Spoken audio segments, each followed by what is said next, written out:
Манас бул пайгамбарлардын баласы да. Манас исламдан биринчи жаралып атат да. Анан ислам кантип аны 500 жыл издеп атат? Биз көпчүлүк учурда кошулуп калган вариант деп айтып беребиз да. Бирок ислам деген түшүнүктө биз азыр кичине тырчып калдык баарыбыз. Бизде буга чейин жалаң кайып дүйнө менен чыныгы дүйнө айкалышып келген да кыргыздарда. Азыр ошол Манас пайгамбарлыкка кантип келет? Бул Манаста ушинтип жазылып турабы? Манаста ушинтип жазылып турат. Кырчылтен деген бул дагы бул пирлер. Демек адам баласына коркунуч сезими тоскоол кылат экен адамга. Ошондо 6300 кишини Манас азаттыкка чыгарат. Ислам дини менен айтканда ширк деген нерселер да. Жаңыланыш керек деген сөз бар да. Биз муну моюнга албасак, бул өлүмгө тете ашкере. Кебете кешпирим бузула баштады. Имам келет, Махти деген. Ошол имам Махди мен Манаста отам да. Дастан Ситиде сизди салттарды унутпай, заманбап чечимдерди баалаган адамдар үчүн иштелип чыккан артыкчылыктар менен таң калтырат. Автоунаасы жок коопсуз королор концепциясы, балдар ойной турган жана чоңдор эс алган үчүн идеалдуу мейкиндикти түзөт. Дастан Сити Бишкектин тарыхында башталган жаңы барак болуп саналат. Бул комплекс шаардык жашоо менен жаратылыштын арасындагы гармонияны камсыз кылган таасирдүү курулуш. Дастан Сити күтүүлөрүңүздү канаттандырган, таң калдырган жер.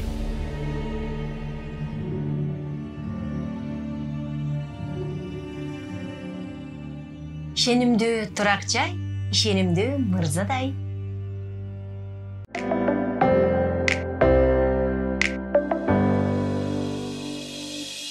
Саламатсыздарбы, урматтуу YouTube каналым көрүүчүлөрү. Бүгүн биз Манас дүйнөсүнө сүңгүйлү деп турабыз. Максат Жумабеков, Манастануучу бүгүн мейманда бизде. Саламатсызбы? Арбаңыз.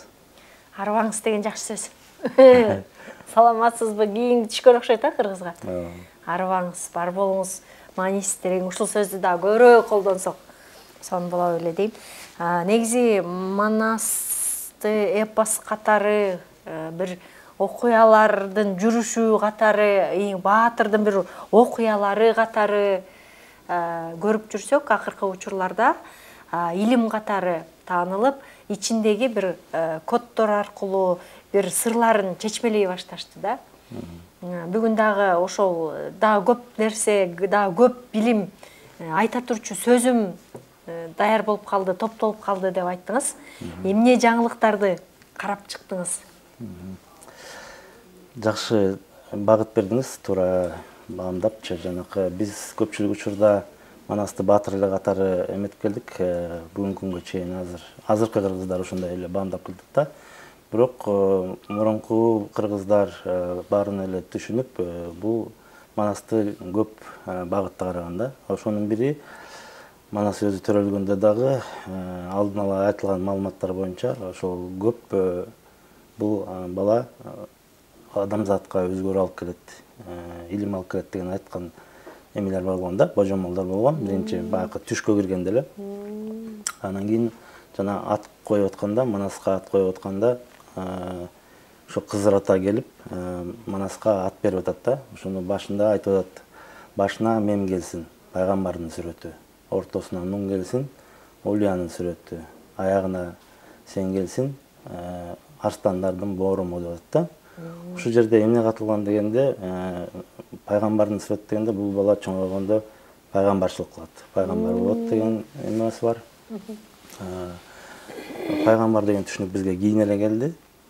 Негизи бизде кыргыздар Олия деп келгенбиз да. Олиялар баштаган, элди баштаган, элди агарткан, элге билим берип турган кишилер Олиялар болгон да. Ошол экинчиси Олиянын сүрөтү деген бул ошол бала олиялык касиетке ээ болот. Анан арстандардын бооруму деген бул арстандардын арстан бул бийликтин символу. Бул башчы болот да. Элдин башчысы болот деп Кызыр ата келген. Биздин дүйнө таанымда Кызыр ата бул ким деп көп маани бербейбиз да. Бул Кызыр ата деген дүйнөнү кыдырып жүргөн Кудайдын кызматкери да. Аламдарды кыдырып, ошондой арып адамдарды издеп таап, анан кийин барып дарыйт.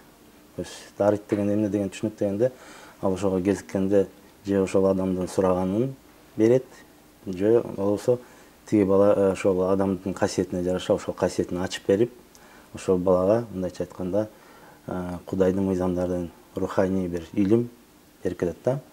Ошол Манаста айтылып атат. Баш катасы бар хан, башынан кызыр дарыган. То есть Манас бул пайгамбарлардын баласы да. Пайгамбарлардын үй бүлөсүнөн келген бала. Деп анан кийин аталары дагы кызыр дарыган, анан өзүн дагы келип дарып атат да. Анан бул Манаска кезиккенде бир нече жолу дарыйт. Биринчи ата-энесинин түшүнө кирип, ошо айтып берет, ушундай балаңар келет, касиеттүү бала болосуңар деп. Андан кийин ошол ат келип ат коюп кетет. Анан уже чоңойгондо жанакы кан болоюн деп калганда келип кезигип дагы дарыйт да. Анан дайыма колдоосун көргөзүп, ушу Манаска колдоо көргөзүп, жардамдашып, эки дүйнөнү тең алып жүргөнү кызматташып жүрөт да. Дароо ошол бизге арка жүлөк пирлерибиз бизди колдоп жүрөт деген ошол адамдын эки тизгини бир чылбыр колунда болуп, ошол эки дүйнөнү бирдей алып жүрүшүбүз керек да. Биз кайып дүйнөнү унутуп калып эле биз материальный эле дүйнө менен жашап атпайбызбы? Ошон үчүн көп адашып атабыз да. Бизде буга чейин жалаң кайып дүйнө менен чыныгы дүйнө айкалышып келген да кыргыздарда. Азыр деле айкашып турат да, просто биздин байланышыбыз жок. Азыр деле бар, азыр деле айкашат. Биз көпчүлүк учурда ошолорду бизге айтып атса, бутубузду сындырып атса дагы Мен бүтүн чыгарат. Урган бойдон акылыбызды ичип.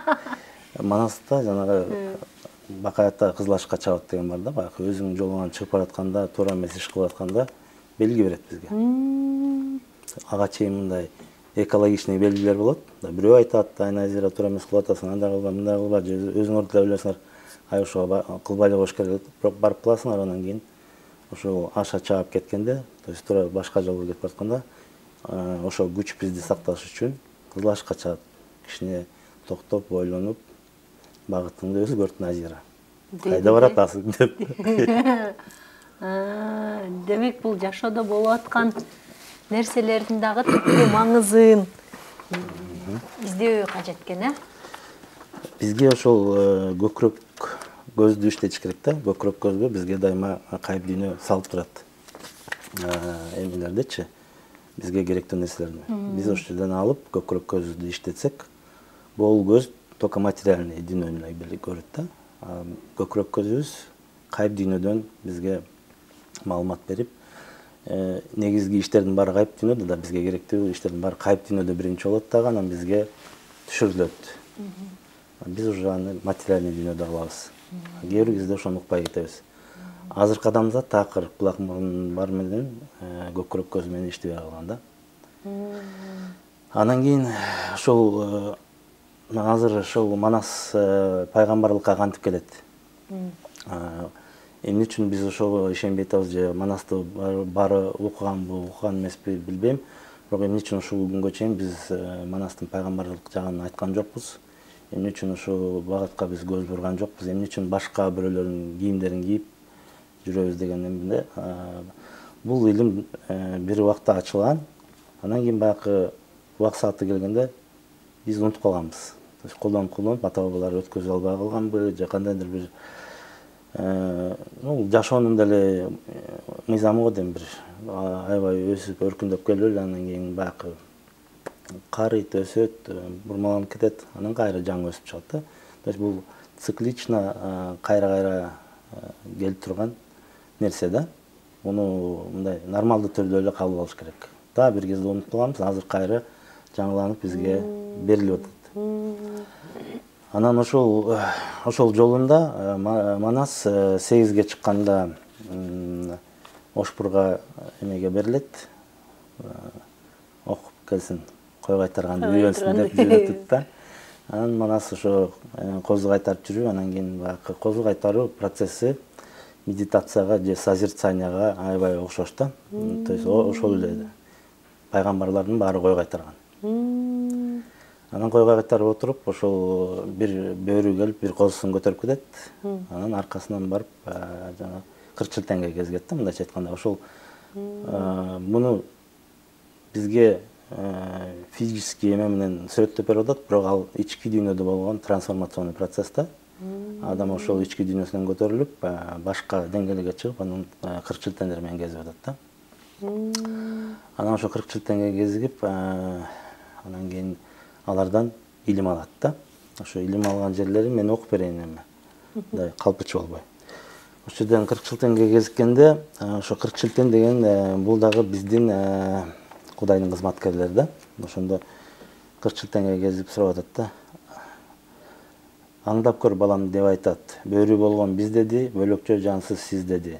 Кызыр Ильяс деген бар, сизди 40 күндөн бери издеди. Кыркчыл деген биз деди. Ошо кыркчыл бөрү болуп аркасынан барса, аяктар алар кишилер отурат да. Алар куулуп, бирде адам, бирде бөрү болуп бизди колдоочулар болуп бар да. Анын 40 деп коебуз, пирилер.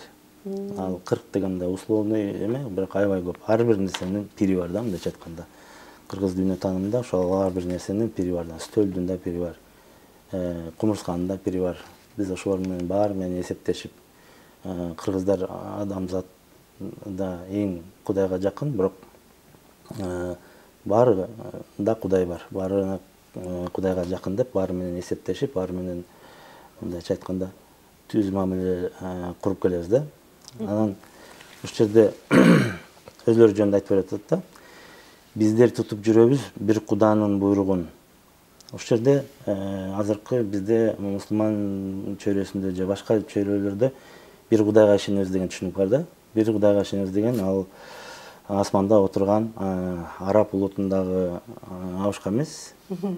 Ошол бул акыбал да. Ошол акыбалды түшүндүрүп айтып берет азыр ушул жерде. Бир Кудайдын бирлиги бар да. Кубаттуу болор тирлигин, Куданын билгин бирлигин. Көрбөй туруп ынанып, көңүлдүн чыгар кирлигин. Бар бирдигер бир алда, бар деп билген ката жок. Туу дурду дебе ата жок. Тууй турган эне жок, туш келишер неме жок. Өзгө туган урук жок, өзүнөн бөлөк улук жок. Өкүмүнө чара жок, өзү бар анда бала жок. Өзүнөн бөлөк да ана жок. Кирпи кирмем кидирген, капилеттей болбогон, макулуктун баарысын базилинде колдогон. Эгер амир кылса асман жер, бир мистеге толбогон. Жараткан бардыр Кудайың, жан-жаныбар барысын колдоп турат жудайын. Болсо сенде дил деди, болжо акты бил деди. Ак ислам динине азбай балам кир деди. Ак ислам динине азбай балам кир деди. Бул Манаста ушинтип жазылып турабы? Манаста ушинтип жазылып турат. Бул кийинки жанагы бул Саякбай Каралаевдыкы же кийинки вариант? Сагынбай Орузбаковдун вариантын өткөндө биз Саякбай Каралаевдыкын эметкенбиз. Бүгүн Сагынбай Орузбаковдукун. Эмнеге бул кийин жазылып алганда ошондо кошулуп калган варианттарбы? Биз көпчүлүк учурда кошулуп калган вариант деп айтып келебиз да. Бирок ислам деген түшүнүктө биз азыр кичине тырчып калдык баарыбыз. Мен тырчып калдым. Жакпай калды. Көзүгө жакпайт да, Манаста эметкенде, бирок ушул ислам дин дегенде бул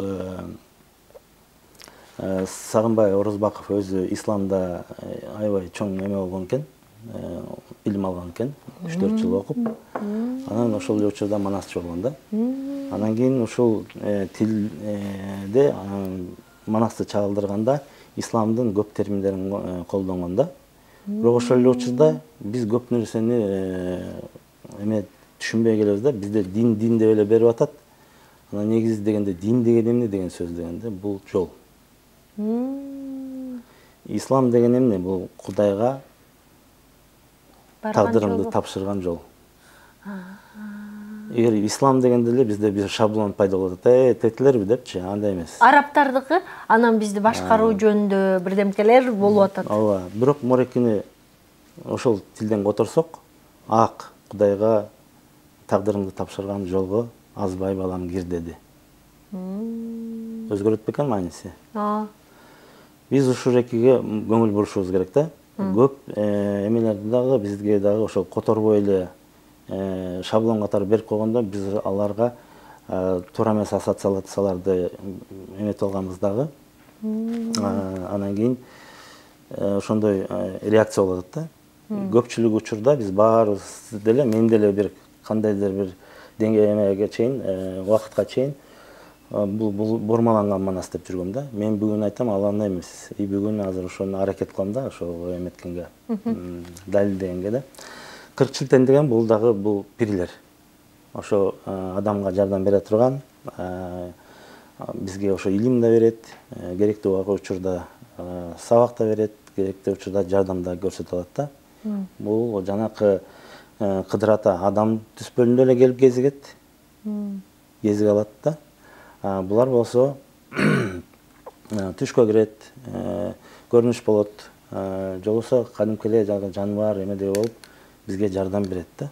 Жанак манас согуштарына, эмеге чабыштарына киргенде ошол туш-тушунан жаныбар болуп үстүнөн учуп колдоп атпайбы?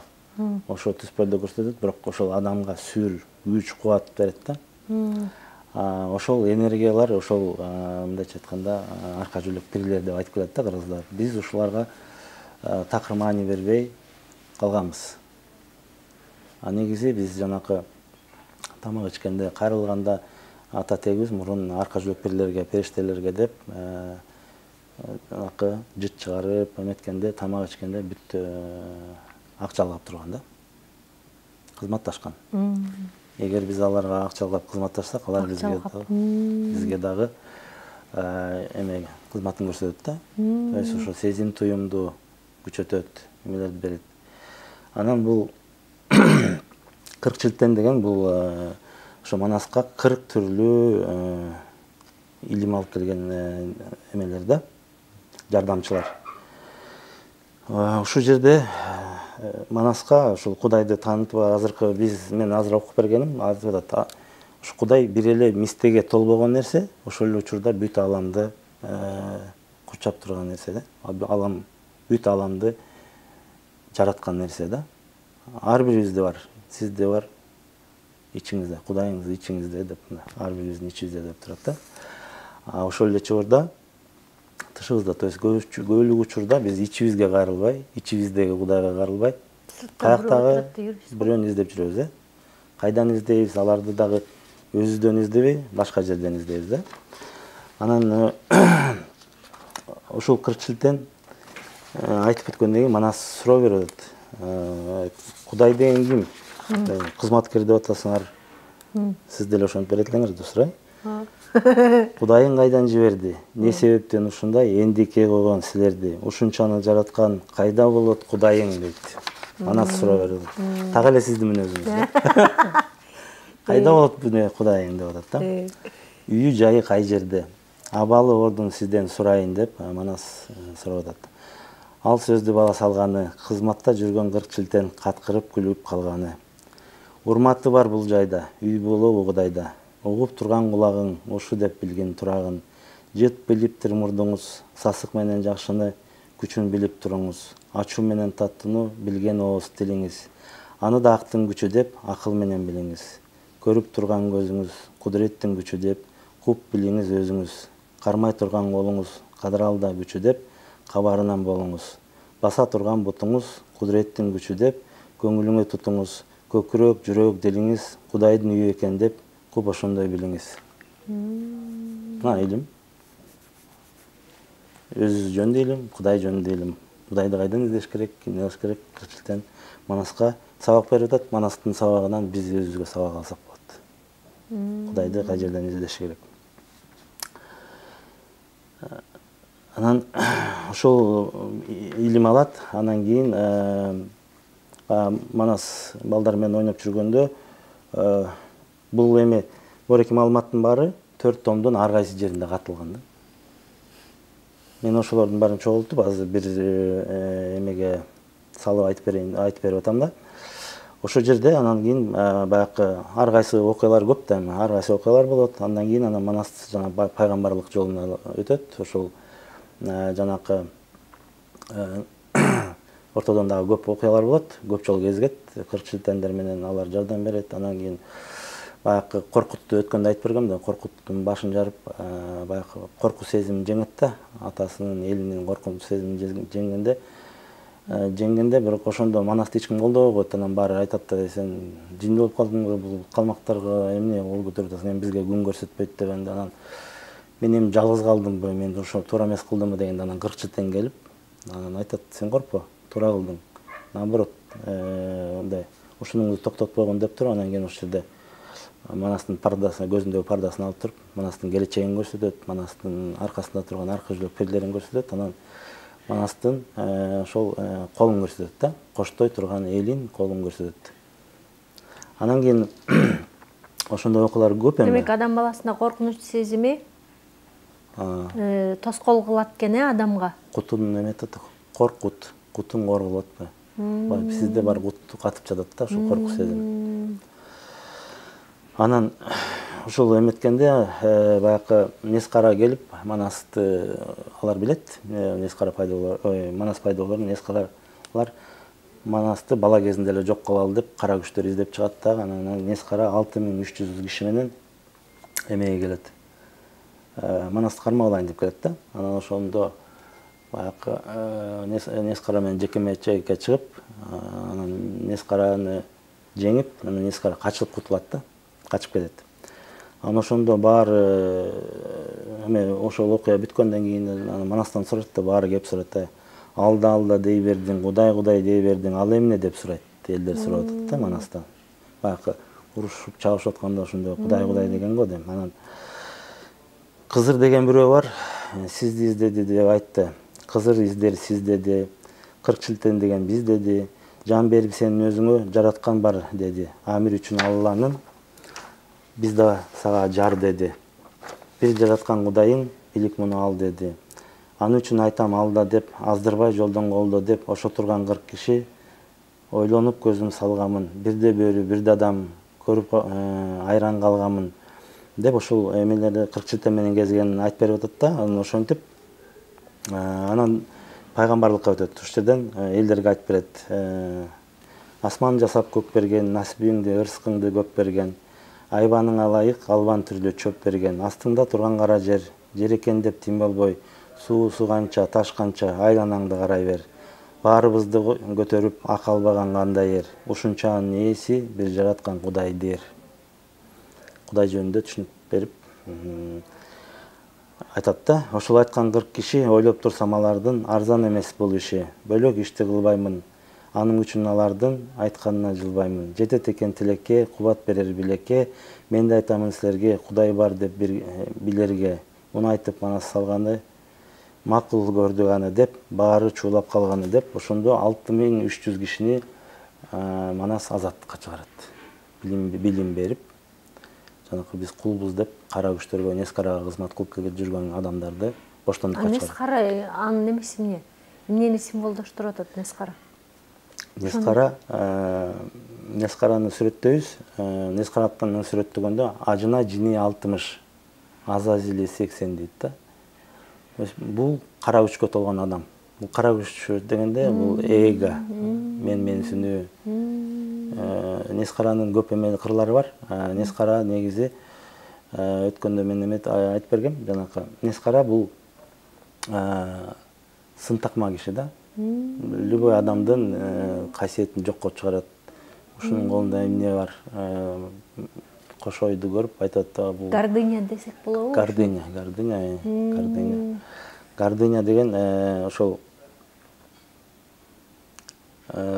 бул өзү эле гордыня болуп жүрбөй, ошол канча деген кишини, 6300 кишини Манас азаттыкка чыгарып айтат да, эми кайткыла, баргыла, келген жериңе кеткиле десе, алар сурайт да, биз келген жерге кетпей өзүбүздүн элибизге кетсек болобу дейт. Анан болот, эмнеге кетпейсиң, силер кайдан келдиңер десе, ошол 6300 кишинин баары арга жерден келген элдер болот да.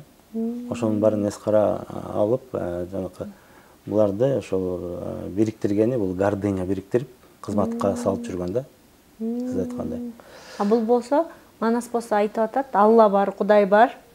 Өзүңдүн ичиңде деп атат, анан бошотуп атат тигилерди.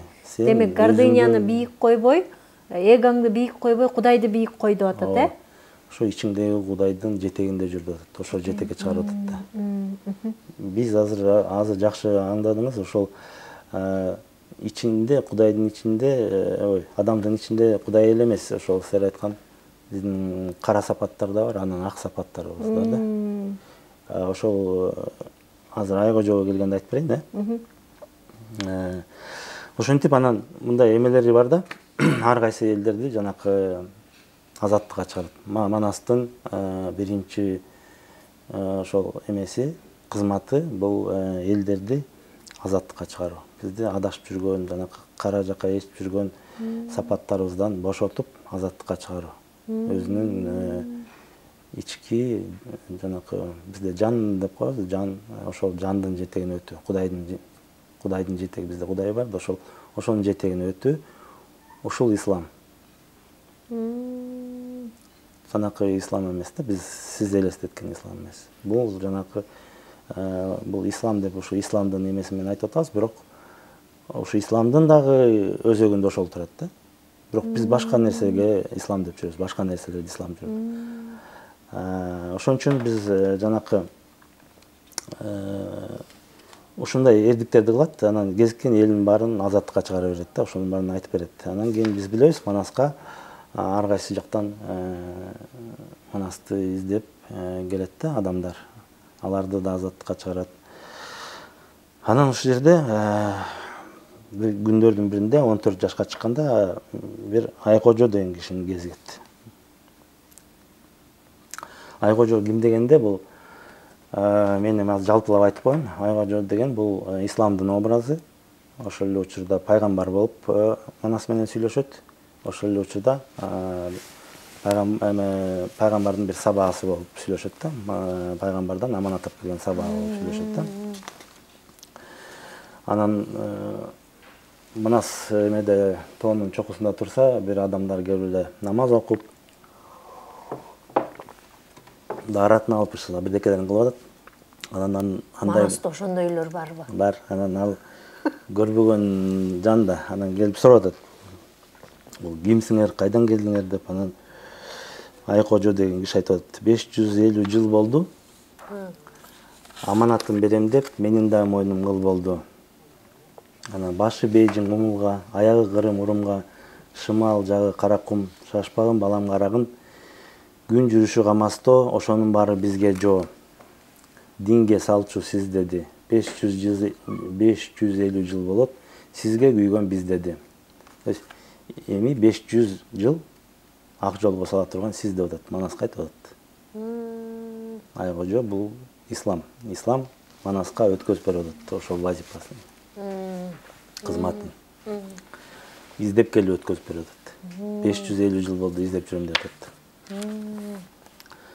Анан биз сурайбыз, эмне үчүн булар өткөзүп берип атат депчи. Бул эң биринчи жанакы кайсы эмне жаңылыктарыңыз бар дегенде, бул ошол алдын ала Манас исламдан биринчи жаралып атат да. Анан ислам кантип аны 500 жыл издеп атат? Биздин жаңылган жерибиз ошол. Манас илгери болгон. Манас илгери болгон жөнүндө маалыматыңыз барбы? Кай жерде болгон? Кайсы болгон? Негизи эле карасаңыз, ислам дини жаралганы берки жакта эле жаралып атпайбызбы? Тарыхчылар бизди канча кылымга такып атышат да. Демек, ошол издерибиз калган, тиякта Манаслуу тоосу калган, биякта Манас, тиякта Манас деген баягы жерлер көп болуп аткан үчүн ушунча кылымга таандык болгон деп, анан эле биякта кыргыздар, Манастар жаралып атса эле, анан биякта ислам жаралып атат да. Ия. Ошондой экен. Ошондой деп атышпайбы? Тарыхчы санжырачылар анылар менен сүйлөшкөндө ошондой тастыкталат го, далилдер, фактылар. Аны деген Дастан Сарыгул менен маек кылган ошондо так белгилүү болот. Агай, адам бул эмнеге мындай деп атат? Жакшы суроо бердиңиз. Эме да бул жерде Манас бул универсалдык илим да, универсалдык. Аны бир дорго такап, анан кийин бир жолу болгон өтүп кеткен киши деп айтууга болот да. Бул Кудайдын керемети, бул Манас тирүү керектүү убакта келет. Ушунун ары жагында чечмелер болот да. Бул ошо Манаста ушундай берилген да. Аягынан берилген да. Эми азыр ушуну мындан ары чечмейбиз, эмне үчүн келип атат депчи. Сагынбай Орозбаковдун жашап аткан мезгилинде ислам катуу киришип жаткан учурунда кош үй деп ойлойсуз. Ооба, аралашып кетиптир агай. Мындай да. Сагынбай Орозбаков Манасты 7 султандын бири деп атат да. Саякбай Каралаев 6 шердин кенжеси деп атат да. Анан кийин жанакы эмеде бар. Бул Манас бир жолу эле келген эмес да. 6-7 жолу келген деген сөз да. Азыр биз айтып аткан Манас бул жаңы келе турган Манас. Бүгүн эртең келе турган Манас. То есть бул келген Манас, азыр айтып берем качан келген. Бул Манас жаңы келип, азыр ошол исламды биз талашып атпайбызбы? Тора эмес депчи. Бизде Кыргызда ошо исламды жаңылай турган илим бар. Ошол илимди биз азыр талкуу кылып атабыз. Анан кийин ошол айтып атат. Пайгамбар айтып атат. Динге салчу сиз деди, эми сиз деп атат. Муну Куранда да бар. Куранда эмне бар? Куранда пайгамбар айткан. Бир убакыт өткөндөн кийин имам келет, Махди деген. Ошол имам Махди мен Манас деп атам да. Эмнеге агай? Эмнеге дегенде бул жактан маселелер бар. Муну пайгамбар өзү айтып атпайбы? Пайгамбар айткан, мен кийин Махдинин кабарын берем деп. Ошонун кабарын Манастан берип атат. Мындай деп атат, 550 жыл болот. Сизге күйгөн биз деди. Мурунку батыл диниңден балам күдөрүбүз деди. Болбой турган бир жумуш, мурунку батыл дин деди. Бир жараткан Кудайың бирлигин анык бил деди. Кубаттуу болор тирлигин, Куданын билгин бирлигин. Көрбөй турбунанып, көңүлдүн чыгар кирлигин. Анан жанакы эле Манас 40 жылтенден алган илимди айтып берип атат да. Бүт барын ошол бир жараткан Кудайга туш келишер неме жок. Анан бир жараткан Кудайын билип угуп чудайын, кулак мурун көзүңдө, угуп куп аралаш өзүңдө, мурун менен кулагың кошо бар колуң бутуңда, бул сөздү бекем тутун да, астыңда баскан жайдан бил, ак талаанын барлыгын, асман чыккан айдан бил депчи. Анан бuyakta аябай чоң илим берет, эме жөнүндө берет, аалам жөнүндө, жер жөнүндө, асман жөнүндө, айкожо дагы өзүнүн илимин өткөзүп берет да. Эми ушул жерден биз салыштырсак, теңир таным менен ислам экөөнүн эч кандай айырмасы жок, өзөгү бир. Талаш тартыш да жаратуу жок, анткени жанакы талаш тартуу жаратып аткандар, ал гордыняда жүргөн адамдар, алар экөө тең исламды да билбейт, теңир таанымды да билбейт да. Тигилер теңирчи деп тигилерди тергеп атат, тигилер араб кул деп тигилерди эметип атат, бирок экөө тең илим билбеген немелер да.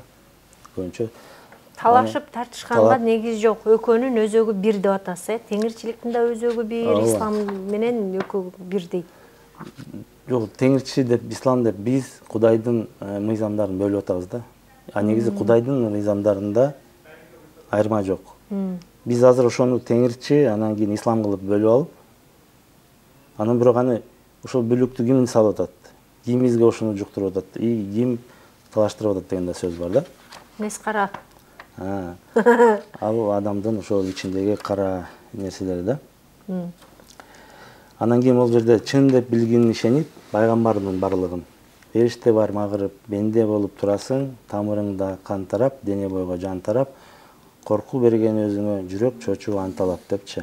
Анан ушул эски динде Манас өзү 8 жашта болсо, эч кандай динге кирбесе, Манасты динден чыкты деп атат, батыл динден чыкты деп атат. Азыр Манастын экинчи образы бул кыргыз.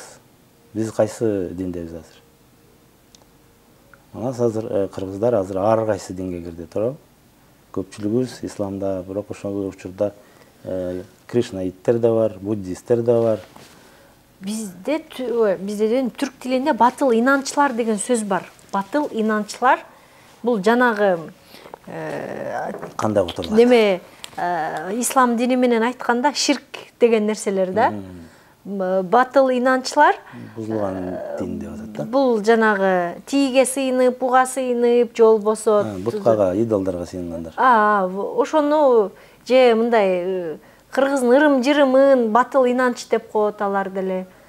Демек, эмне ошондо эмне батылдан чыгып исламга кир деп ататпы, кандай болуп атат? Көрүнгөн нерсеге ишенбе, Кудайга ишен деп ататпы? Эски нерседен чыкты деп атат да, эски нерседен. Дин бул жаңы илим келип атпайбы? дин, изден, жаңы илим. Азыр Кудайды айтты кай жерде экенин. Кудайды кай жерден издеш керек депчи. Эгам каршы чыгып атат. Мен нес карамчы. Мен нес карам чоңоюп атат. Жакшы, сиз өзүңүз көрүп атканыңызда ошол эмне үчүн менде суроолор ушундай пайда болот депчи. Мана жана мана сурап атпайбы, пайгамбар деген ким депчи. Өзү пайгамбар, өзү да пайгамбар, бирок пайгамбар экенин билбейт. Анан бизде пайгамбар дегенди, баягы пайгамбарга бүт алтындарды чаптап салып, пайгамбарды бир мындай жери көтөрөлүп кылсын нерсе, башка жактан келе турган нерсе болуп калды да. Ошо пайгамбарың деген ким деп сурап атат да Манас. Анан ошондо Манас сурап, анда Манас сүйлөдү. Баян айтчы тегеле пайгамбар дегениң эмне? Адамданбы, башкабы, же акыл жагандан ашканбы, сууданбы, таштанбы, токойдонбу, талданбы, же бөлөк түрдүү жанданбы? Айтчы маганы деп, ал пайгамбар дегениң алданын кандай жаны деп, кантип билет калкы деп, кандай түрлүү наркы деп, баары жокко билинет, кандайлыктан баркы деп. Манас сурап калганы, айтмак болду айгожо, бир адамдай башы бар. Так ушул күндө караса 550 жашы бар. Асилим Шамдан арап деп, аңда мени карап деп, 40 жаштагы кишидей кыял менен мүнөзү. Нуру күндөй балкыган, сакал менен муруту көөхар таштай жаркыган. Ыйман нуру жүзүндө, дуру көөхар кымбат асыл сөзүндө, шам чыгарагы көзүндө, айткан сөзү мынайым, алым кылган Кудайым, айтканынын баарысы аят айыс жудайым. Бул өзү Мухаммед пайгамбарды сүрөттөп атат да. О, байкадым. Бул адам Байкадым эмнеси жакпай калды. Көөтө кечпирим бузула баштады. Ай, бул деген жөн эле Сагынбайдын фантазиясы турбайбы? Жок, фантазиясы эмес. Кошулуп кетти да. Анан кийин ошол пайгамбар жөнүндө айтып берет, анан кийин айтып атат. Алда болсо жар деди, азыр менин өзүмдө аманатым бар деди. Дин ислам жанысын, Манас айтып атат, дин ислам жанысын. Жанысын? Жансын. Дин ислам жанысын деп атат. Биз жана айтпадыкпы, ак жолго, ак жолдо Кудайга тагдырыңды тапшырган адамсың деп атат. Жанакы силер айткан ислам эмес, башка да. Анан ушул күн чыгыштан күн батышка чейин деп убакта сүрөттөйт аябай көп. Ошол аманатты ошол жака сен кан болосуң деп атат да. Баштап кебим айтайын, аманаттың тапшырып, алда буйрсак айтайын. Медина Мекке жерибиз, ак ислам динибиз, аманат үчүн келген деп, ак амири билиңиз. Дүйнөнүн далай ашадым, 550 жыл жашадым. Куп билиңиз сен балам, барча жан 100 жыл турбасын. Менин мынча жашашым, пайгамбардын дубасы. Сурадым балам пайгамбар, анын тилин алучу, дүйнөдө көп жандар, анын тилин албаган, капыр болду көп заңгар. Бул жерде пайгамбар ошол өзүнүн аманатын Манаска тапшырып атат да. Ошондо жанакы ак келте менен ач албаштык айыра берет да. Негизи бул Манастын эле куралдары. Агай, мен түшүндүм муну. Ийдеңиз. Советтер Союзунун өкүмү турганда алар ушул немеге кириш керек, дин эле эпосторго деген немеси бар эмес беле. Анан ошентип айла жоктон, бул ар бир сөзү текшерилгенден ислам динин кошкан. Бирок Сагынбай Орозбаков муну кошкондо да жөн кошпой, маани катып кошкон деп ойлойм. Азыркылар түшүнгүлө деп, биз демек дегенчи агай. Демек деген айтып атат, ошол исламды Манастан издегиле. Атайын ошол исламды бу азыр Манаска өткөрүп берип атам дегени, биздин өзүбүздүн түбүбүздө, тамырыбызда, өзөгүбүздө, Манасыбызда ал жакта айтылгандарды, немелер козголуп атканын баары эле бар. Өңгөгө кетпе, өзүңө кайт деп атат. Агай, ушуну көрүп атам мен. Көрүп атасыз, туура. Бирок бул исламга киргизбейин, наоборот, Манаска өткөзүп берип атпайбы? Эми сен киргизесиң деп атат. Сен баштайсың. Бирок сен исламды баштайсың эмес, сен дин жаңы илим алып келесиң деп атат. Жаңы илим алып келет. Ошо Манастын өзүнүн жаңы илими бар да. Анан ошо пайгамбарлар кантип келет дегенде, бизде Манаста бир туура түшүнүк бар да. Бизде азыр эмеде исламда бүт барын пайгамбарга чаптап койду. Бүт асылдын барын пайгамбарга чаптап койду да. Бирок Манасты карасак, Манас өзү жалгыз келет биринчи. Жанакындай улуу күчтөрдөн илим алат. Анан кийин аны ошол кубатын көрүп адамдар издеп келет дагы, ошол адамдарга алар да пайгамбар. То есть Манас бир 6 сан кол менен келип атат да, ошол 40 чоросу биринчи келет, андан кийин 6 сан. То есть адамзатты илим жаңылап келгенде 100 000 деген пайгамбарлар келет да. Анын баары бир эле киши эмес, анын баары ошонун баары пайгамбар болот. То есть жанакы 40 чоро, ар бир чоросу бул илим. Жанакы Кытайда эмеси турбайбы, сүрөт, айкел. Ошонун астында ар биринин аты жазылган, анын ар бир китеп болуп турат да. Бул туп-туура чагылгандырган да. Анткени жанакы эртөштүктө, кожо жашта бүт баарында илимдер бар. Кыргыздын өзүбүздүн укура илимдери. Азыр ошолор эми көтөрүлүп чыгат. Наоборот, тиги илим эскирди. Биздин жыл 550 жыл жашадык деп атат. Барча жан, мындай материальный жан анча жыл жашабайт. Ал илим жашады деп атат, Ислам дини өзүнүн кызматын 550 жыл кылды. Эми мындан ары өткөзүп берип атат. Эми мындан ары биздин теңир тааным деп коебуз. Бирок теңир тааным дегени мындай Кудай мыйзамдары алмашпайт. Биз элдер аны бөлүп атабыз да, мындай теңдей депчи. Бирок мындай айтып келгенде өзөгүндө башка нерсе. Биз азыр жанакы эмне үчүн ушундай бурулуп кетти дегенде бар да биякта. Ошол сиз айткан нерсени кошту деп айтсаңыз, мына бул жерде дагы Жебрейил периште ошол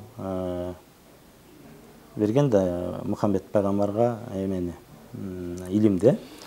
Ошол кайып дүйнөдө болуп атканда ошол Жебрейил периште Манасты ошол жерден көргөзөт да, баягы пайгамбарлар мурунку келген, мындай көрүнүктүү эл башчылар баары чогуу жүрөт.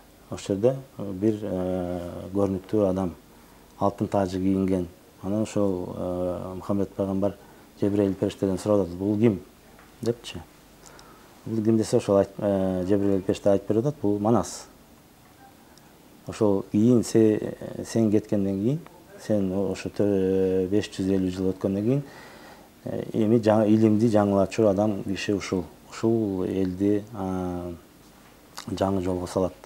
Жаңы илим алып келет, жаңы элде жаңы өсүү процесси болот деп көрсөтөт. Окуп берейинби же окубай эле коеюнбу? Сиз айтыңызчы, мен ошону бытыратып бөлүп окуп берейин. Кайсы жагынан окуйм? Бул жерде. Бул жөнүндө окуп бериңиз. Айкожо деген бирөө бар, айталыга баралыңыз, ушул жалган дүйнөдөн өзгөн кыйла көп жандар көргөн экен ороюн. Мааражыдан пайгамбар бадышалар санында, пайгамбарлар жанында, алтын тажы башында, набийлердин кашында, аны көрүп Мустафа дагы чейин жүрөбү, бул адамга неткен деп, не себептен мынчалык даражага жеткен деп сураганда Расул Жибрейил сөзү бул, байгурдан бабыр кан деген, арасынан нече ата өтөр далай жан деген, оолаты кыргыз уулу түрк, Түркстан жери буга мүлк, турар жери Түркстан, тутунар чети Ындыстан, башы Бейжин кумул деп, аягы Кырым урум деп, шымал жагы кара кум, чамалап муну карагын, жануу камас камардан, мусулман болбой түк калбайт. Мында жаткан канча жан, ушунчанын башы деп, ойротту билген казы деп Жебрейил айтып салыптыр. Ал сөзүнө кубанып, анын азирети пайгамбар шол жерден колун алыптыр. Бул жерден андан Манасты сүрөттөйт. Бул жерде ошол айтып атат. Ойротту билген казы сот. Манас ошо сот болуп келет дейт да. Бул сот болуп келет дегенде бул соттойт деген эмес да. Манаска салыштырып илимдер түзөлөт дейт да. Анткени илимдер ушунча жылда өзгөрүп отуруп, өзөгүн жоготуп алат да. Азыр өзөгү жоготулганы айтылат. Ошону айтып берейин, эми кандай болгонун. Бул жерде дагы эме деген периштелер жөнүндө пайгамбар эме берет. То есть биздин жанакы дүйнө таанымыбыз, кыргыз дүйнө таанымыбыз биз дагы бир Кудайга эле сыйынабыз. Мен ошону айткым келип атат да. То есть бул талашып тартышып кереги жок. Экөө тең эгер туура издешсе, экөө тең бир эле источникке барат деген сөз да. Бирок жанакы азыркы ыкмалар эскирди. Жаңыланыш керек деген сөз бар да. Биз муну моюнга албасак, бул өлүмгө тети ашкере. Биз анда жанакындай Афганистан, Пакистан болуп калабыз да. Ошону бул жерде дагы бир персонаж бар. Анын аты Жангер Кожо деп коет. Ал ошо Жангер ааламды кыдырып жүргөн кожо. Аны сүрөттөгөндө ал образда ошол ал айтып атат жанакы Ибрагимдин баласымын деп атат. Исага 40 жыл кызмат кылгам дейт. Анан кийин Мухаммед пайгамбарга кызмат кылгам дейт.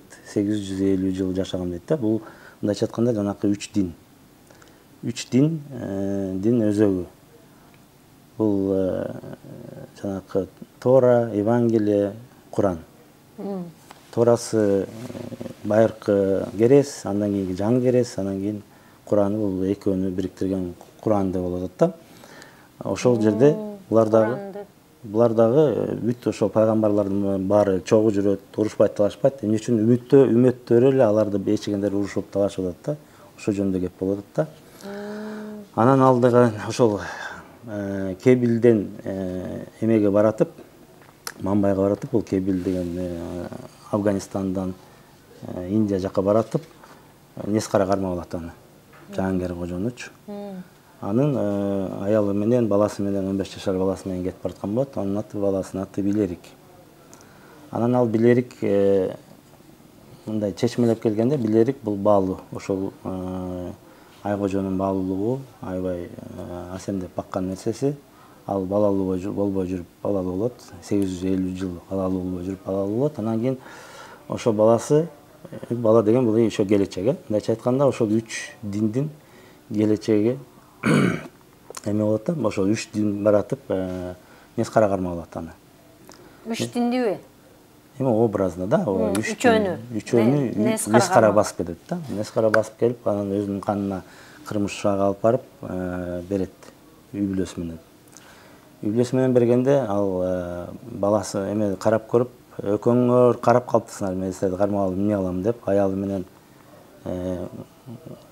Жангер Кожону кое берет дагы, баласын алып калат. Балаңды мен кармайын, атасам мага кол салчу эмең бар экен.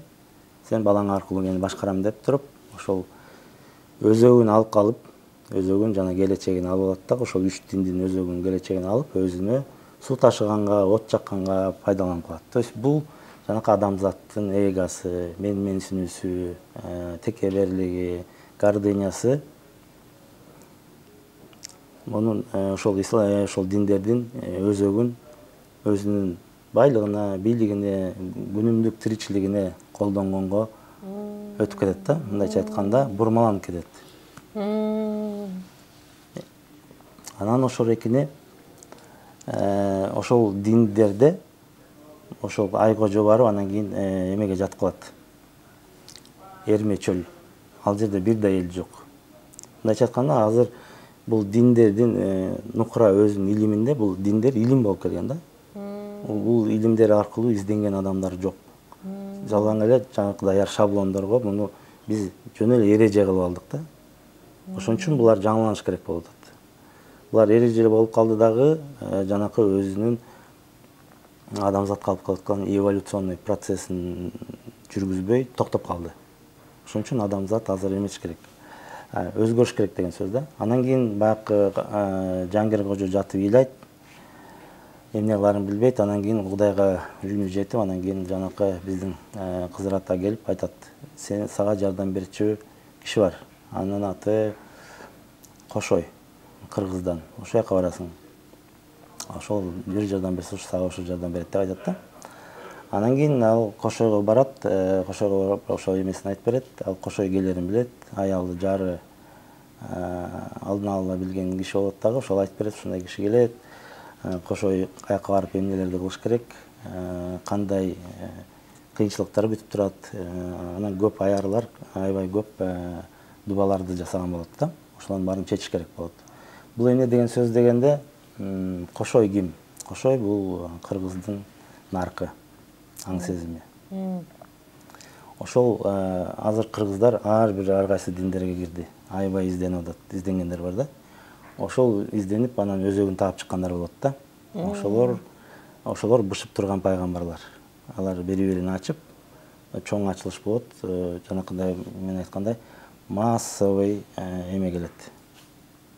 Массовый десант пайгамбарлардын. Бирок ал пайгамбарлар келгенче жанакы диндер эмеге калып калбады, кара күчтөргөчү. Кара күчтөргө ошон үчүн эмне үчүн калып калды? Эмне үчүн жанакы ак дин, кара дин деп бөлүп атат да?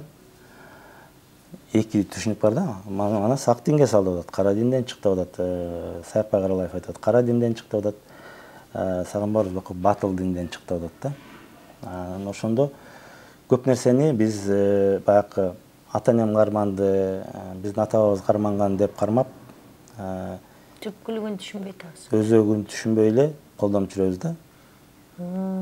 Ошол экини изилдеп, ар бир адам биз өзүбүздүн да салттарыбызды жаңылашыбыз керек. То есть мындай переработка кылып чыгышыбыз керек да, түшүнүшүбүз керек. Эмне үчүн колдонобуз? Бул эмне үчүн берилген бизге?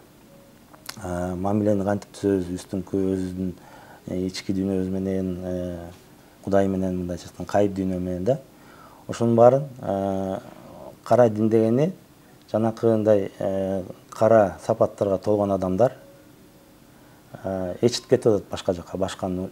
Ошол эле дин, например, ислам дини дейбизби, же христианство дейбизби, аларды мындай өзөгү жок, ал жерде тышкы эле формаларын жасап калдык да, мындайча айтканда. Бирок адамды ал өзгөртпөйт, бирок ошол жамаатты эмнеге бул жерде эме бар? Ошол жамааттын элге тапкан, ташыганын баарын ошонун өзүнүн эмесине колдонот да, тиричилигине, байлыгына, бийлигине, бийлик жүргүзгөнгө.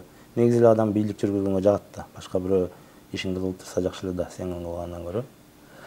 Ошо жагына ооп кетип, адамзат адашат да. Анан кийин жана кара күчтөр ошол жактан чыгып атат да. Анан кийин жанакы илим берип атканда да, Манас айтканда, ошол Манас айтып атканда бизде негизи тозок менен бейиш деген түшүнүк жок кыргыздачы, ак менен кара деп эле бөлөбүз да. Тозок бейиш деген кийин түшүнүк келди. Ошо тозок да биздин ичибизде, бейиш да биздин ичибизде. Ошо тозокко жетелеген 5 жигит бар деп атат биякта. Анан бейишке жетелеген 5 жигит бар адамдын ичинде. Ошону менен күрөшүш керек биринчи адам. Ал кайсы жигиттер дегенде жанакы биз айттык, напси, эгоизм, гордыня, менсинүү, анан ошол эме жалкоолук да, биз жанакы изденүүдөгү жалкоолук. Биз изденбей даяр шаблондорго мындай кылып койсом эле 5ке чыгат турбаймынбы, намаз окуп койсом эле 5ке чыгат турбаймынбы деген түшүнүк менен эметебиз. Анан ошол аркылуу кара күчтөр дагы ошол аркылуу бизди манипуляция кылып эметет. Эгер намаз окусаң 5ке чыгасың, могул жерде аябай сүрөттөйт да. Азыркы эмелерди, ошо бурмаланып кеткен жерлердин баарын аябай сүрөттөйт. Анан ошонун баарын биз ошолордун баарын моюнга алып, жаңы багыт алышыбыз керек да, мындайча айтканда. Бейишке сүйрөгөн 5 жигит бар. Бул акыл, нысап, жанакы боорукерлик, адамда дагы эмне бар. Ошо единственный акыл экөөнө тең кызмат кыла берет экен да. Бейишине дагы, бейишине дагы. Эгер биз ошо акылды ак-караны танытканды үйрөтпөсөк, ал экөөнө тең кызмат кыла берет да. Ошондон адам көп жаңылып, анан кийин жанакы биз кыла турган ишибиз башка жака эметип атат. Анан бул кара динди ким кылып атат, ошол капырлар ким дегенде, капырлар ким дегенде жана силер айттыңар, батыл дин деп, ширк болуп аткан нерселер деп, бул жерде Манаста сүрөттөгөн 5 эл бар да. Кытай бул жанакы бутка жасап алып, кыттан, же темирден, же жыгачтан бутка жасап алып сыйынгандар, ошого сыйынгандар да. Аны ошол буткаларды жасап, сүрөттөйт да, чоң кылып жасап, ичине бир киши кирип, анан элдерди чогултуп ал бутка сүйүлөп мурун ошондой да күндөр болгон да. Анан азыр айтып атат, андай кылбайлы, азыр адам өзү эле бутка болуп, ошол пайгамбарлардын сүрөтүн кийип, лай-лама деп атат да. Ошол лай-ламаны мындай чечмелесек, лай-лама, лай мындай улуу лама деп берип атат, бирок улуу лама бул далай-лама. Лай-лама деген бул гир-лама же англискийден которсок жалган лама, жалган пайгамбар. Ошо пайгамбарлардын астында жаңы илим келе турган астында аябай көп жалган пайгамбарлар келет. Жанакы эмеде айтылган бул Манаста дагы бар, жанакы кара эменин Тажалдын кара көзү ким болот ба, Коңурбай. Башка илимдерде дагы мунун баары айтылып атат да. Тажал келет. Тажалды биздин сөз менен аябай чечмелейбиз. Тажал ким сиздин оюңузча? Кыйкырып өкүрүп өздүгүн бербей ушинтип Исламда ошо тажал башкарып кетет деп пайгамбар айтып атат. Азыр анан бирок биздин алымдар аны кайдан бир космостон келген бир страшный нерсе деп. Ал ошол эле адам. Тажал адам. Ошол алдамчылар, негизи алдамчылар кара күч деген бар, жанакы адамдын ошол экинчиси Пак бурчун, ошо адамдын багын буруп кеткендер, алдамчылык менен. Үчүнчүлөр чынма-чын, бул чындыкты кабыл албай, менин эле чындыгым чындык дегендер. Анан кийин кара калмак деген бар, бул тегин наркын билбегендер. Ушундай ошол 5 эл эмеге бурулуп кетет да, кара динге. Бул кимдер дегенде эле ошол биздин эле жүргөн, арабызда жүргөн адамдар эле ошол тышкы образдарын кабыл алып, жалган адамдарды, жалган пайгамбарларды ичип алып жүргөндөр да. Анан кийин биз азыр жанакы бир эмеге чакырып аткан, бир Кудайга чакырып аткан эмелер, алымдарды азыр мен алдамчылар деп эле ойлойм да. Анткени баягы бир конференцияга барсам, бизде 3.400-3.500 диний организация бар экен да. Ошонун 2.700-ü мусулман жаатында. Бөлүнүп кеткен агымдар. Ооба.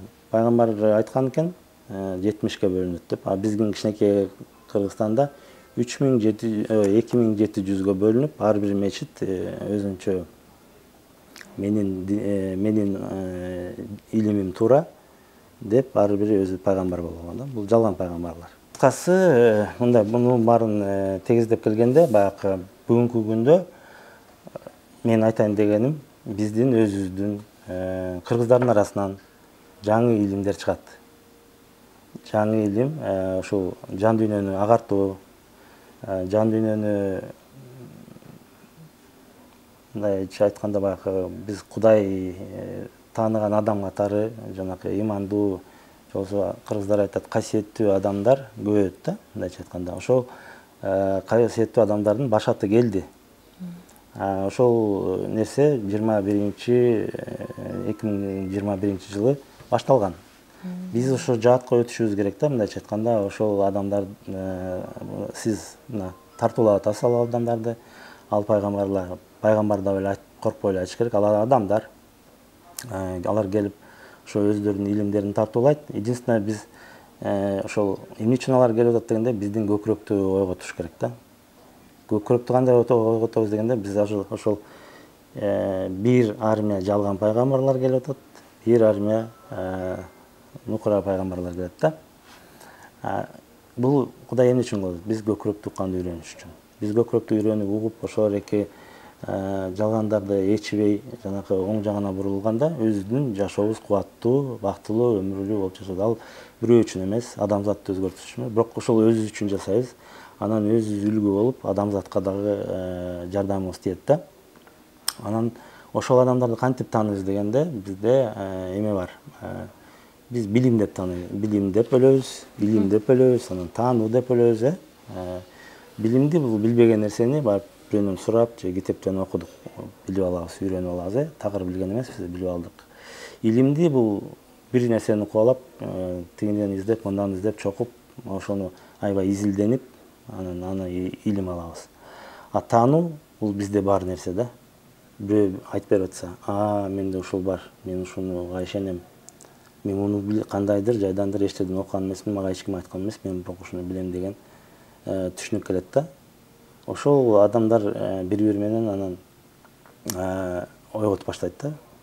Ал илим бизден чыгат, башка жактан келбейт. Анан кийин ошол адамдар бири-бири менен кызматташып, жанакы Манаста айтылган окуя эми болот да.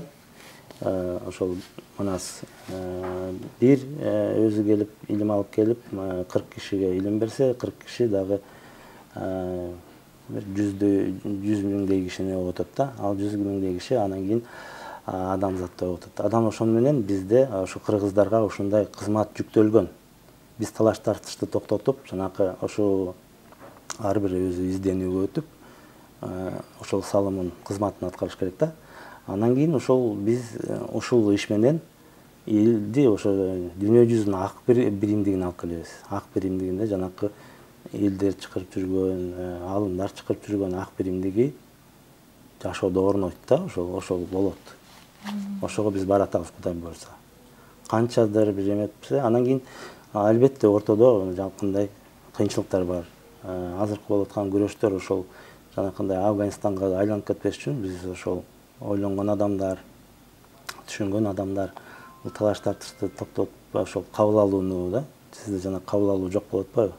Ушунун ар жагында эмне жатат деп сразу жок, бул бурмаланып кетти. Мен ушаттайм сиз менен.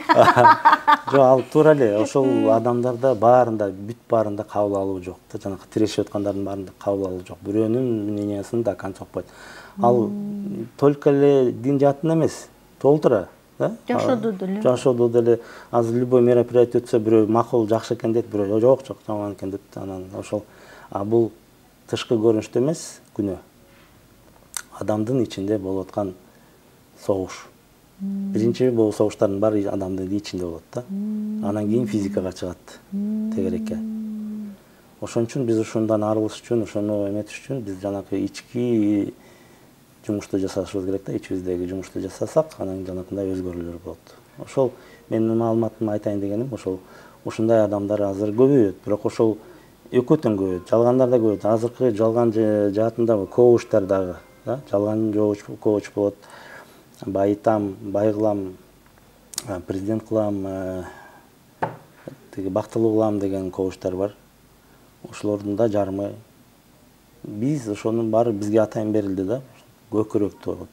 Башка бирөөнүн акты быштырбай, жана Манас жанакы ушул эме илимди алгандан кийин бир эме кылып, бир козу союп жейли деп досу экөө эметип атса, бир калмак келип урушат, кандай бейбаш балдарсыңар, эмне бакта кылып атасыңар деп, андан бычак менен эме сурайт да, оттукчу.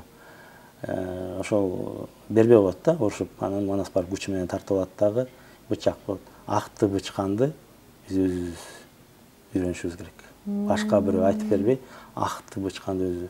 Анан отубузду эч кимге алдырбашыбыз керек да. Ички отубузду ошо биз ээчип кетип атпайбызбы? Эмне үчүн пайгамбар, жалган пайгамбарлар көбөйдү? Анткени биз өзүбүз акты бычканды билбей калдык. Анан өзүбүзгө өзү ишенбейбиз. Өзүнүн оту деген бул өзүңө өзү ишенүү. Бирөө айтса, ай Назира, сен мындайсың десе, мен чын эле ушундаймынбы деп калбай, силер билесиңер, жок, мен андай эмесмин деп, башымды ортпа деп койсуңар, ошондой сыяктуу эле биз жанакы өзүбүзгө болгон ишеничти көбөйтүп, артып, кыргыз экенбиз, анан кийин биздин наркыбыз адамзатка бере турган аябай чоң бир эмеси бар да, кызматы бар. Чоң рахмат. Рахмат. Түпкү маңызы, мааниси түшүнүктүү болду. Түшүнүктүү болду, агай. Мен кабыл алайын эме? Я. Кабыл алган үйрөнөйүн, бырышпай, агай. Сиз эле эмес. Чалышып кетпей, Негизи коом, негизи эме. Бизде жана ошол көп сапаттарды кабыл алуу, бизде көптө уга турган көп киши укканды билбейт да. Өзүнүкүн айтайын деп барат. тиги эмне айтып аткан маанилүү эмес, мен өзүмкүн айтайын деп барат да. Ушул эмелердин баары анткени адамдын ичинде аябай чоң согуш жүрүп атат да. Ал бирөөнүн мнениясына пока вообще эмеси да жок. Кызыгы да жок. Ал ичиндегисин айтайын деп барат. Ошон үчүн биз жана чагылышканда эмне үчүн айтып атат баягы өзүңө окшош кишини тартасың депчи, өзүңө ал 100% окшош эмес. Баягы деңгээл энергиясы окшош адамдарды тартабыз да. Ошон үчүн анан кийин зеркало болот. Бирок ал башка өңүттү балким эметип жүрөт, бирок баягы энергиясы бир болот да. Сон. Урматтуу YouTube каналым көрүүчүлөрү, өзүңөргө иргеп, өзүңөрдүн жан дүйнөңөргө төп келчүдөй алдыңар болуш керек. Ислам дини менен теңирчиликти чабыштырып, аны муну деген тема жок. Бардыгыбыз исламдын дагы теңирчилиги же башкасы буддизми баарын өзөгү бир. Чыныгы өзөгү бир. Кудай бир болот. Кудай бир, чыныгы өзөгү бир. Бардык мен ойлойм да, религия бул адамгерчилик, дин бул адамгерчилик өзөктүү дин. Адамгерчилик болуш керек, анан көкүрөгүбүздүн касиетибизди, көкүрөгүбүздүн көзүн ойготконго мезгил келди. Эки көзүбүз менен эле көрө бербей. Азыр жалпы жамы журт ойгонуп аткан кез, агай.